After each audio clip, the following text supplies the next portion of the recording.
Damay sa bagong utos ni US President Donald Trump ang mga Pilipinong TNT sa Amerika. Hindi na raw kasi porket pinanganak sa Amerika magiging US citizen na agad. Nasa frontline ng balitang yan si Camille Samonte.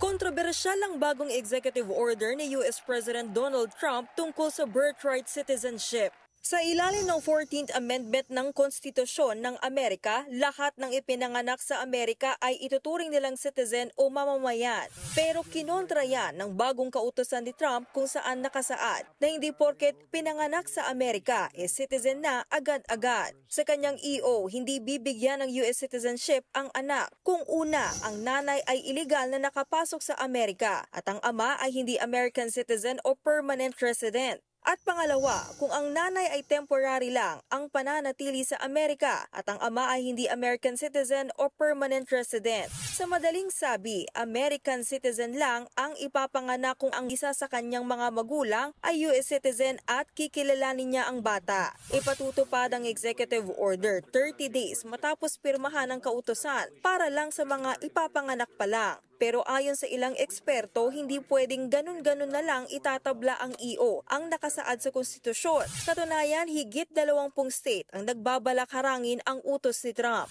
Ang bagong polisiya na yan ni Trump ay bahagi ng agresibo niyang kampanya laban sa mga illegal immigrants sa Amerika. Sisimulan na nga ang mass deportation sa aabot sa 14 na milyong illegal immigrants. Pihadong maraming Pilipino ang tatamaan yan. Kaya paalala ng National Federation of Filipino-American Association, isecure na ang mga dokumentong maaaring ipakita sakaling questionin ang kanilang immigration status. We also, want them to seek legal advice as much as they can. This is probably a time where there's a lot of fraudulent schemes. So, try to stay away from that. Try to stay informed as much as possible. Obviously, work ethically.